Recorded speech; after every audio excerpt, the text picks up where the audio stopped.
You may be familiar with the story of the man who, while hiking, fell off the side of the mountain. And as he was making his descent, he was able to grab on to the branch of a tree, which stopped his fall. But there he is hanging, knowing that to turn loose would mean a sudden death. So in desperation, he looks up to the heavens and he says, "Is anybody up there?" And he hears a voice say, "Yes, I'm here. I'm the Lord. Do you believe in me?" And the man shouts back, "Yes, Lord, I believe in you. I really, really believe in you. Help me." And the Lord says, "All right, I'll help you. You have nothing to worry about. I'll save you. Now, let go of the branch." The man thinks for a minute. He looks up and goes, "Is anybody else up there?" The difference between belief and faith is the difference between holding on and letting go. Faith is belief put into practice. In today's gospel, we hear the apostle ask Jesus to increase their faith. And I wonder what they had in mind. What did they want Jesus to do? It doesn't make sense that they wanted to understand a belief. There would not be a Christian creed for 300 more years.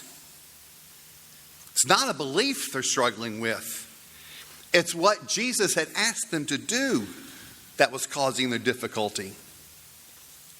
If we back up one verse, we find that Jesus had just said to them, "If your brother wrongs you and 7 times in one day and returns 7 times saying, 'I'm sorry,' you should forgive him."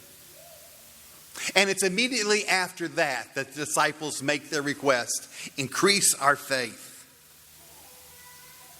Now, in that context, their request is easier to understand.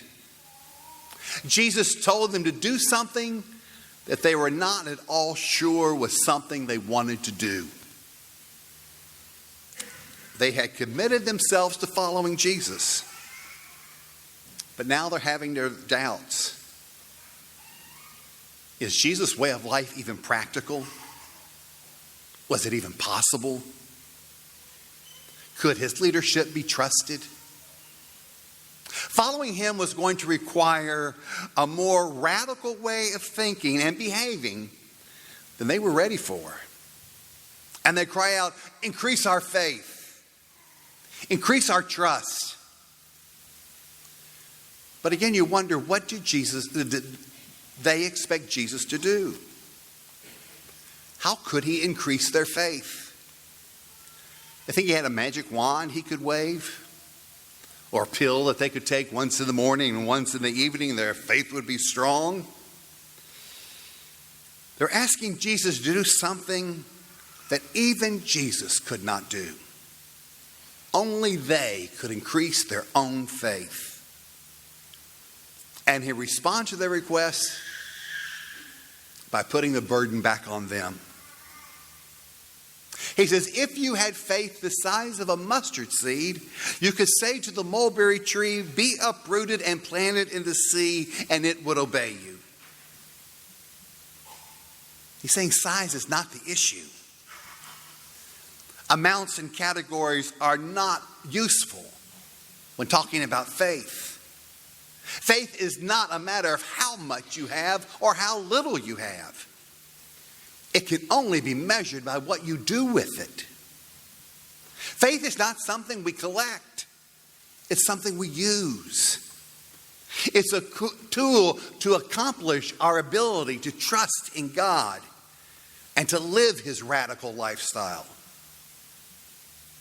Jesus had given them the directive to forgive 77 times, and they needed a tool to make that happen.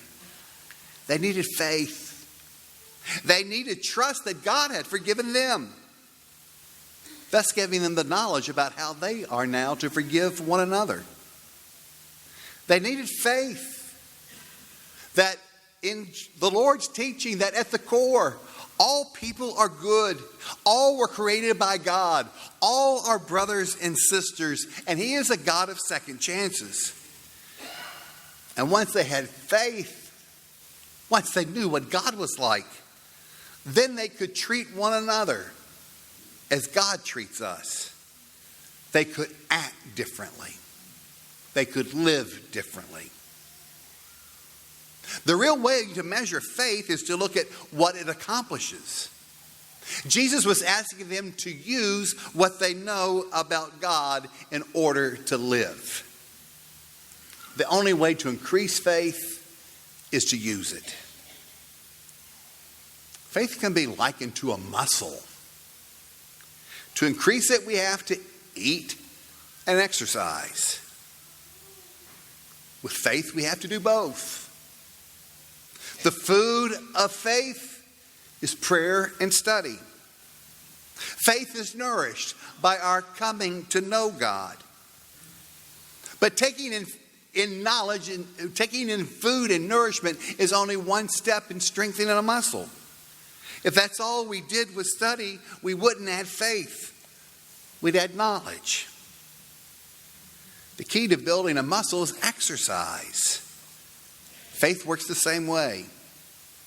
We have to exercise it to strengthen it. For example, if you would like to have faith that ours can be a kinder society, then we have to exercise what we know about God and do as God does. Be of service. Reach out to someone you find difficult to be around. Find out what makes them tick. Give that relationship an opportunity to grow. And as it grows, you'll come to an understanding of the other.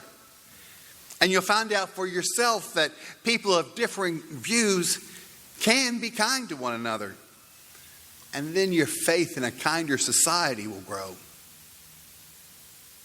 If you'd like to think that God cares about us when we hurt and we are in pain, then exercise what you know that God would do. Do as God does. Be of service. Get involved with people who are in pain. Try to help them out if you can, or try to point them to somebody who can be of help. Stand with them. Be there for them.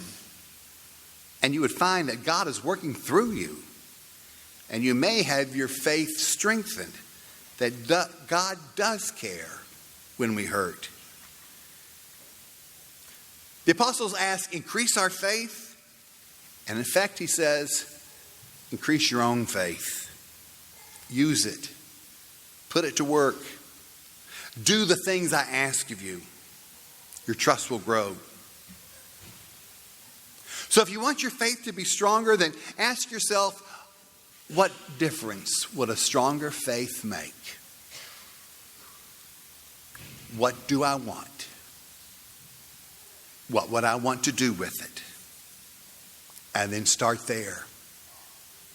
Start living differently. Exercise what you know about God and do as God would do. Be of service, and you'll find that your faith, your trust, and your relationship with God grows as well. And you'll find that God is real.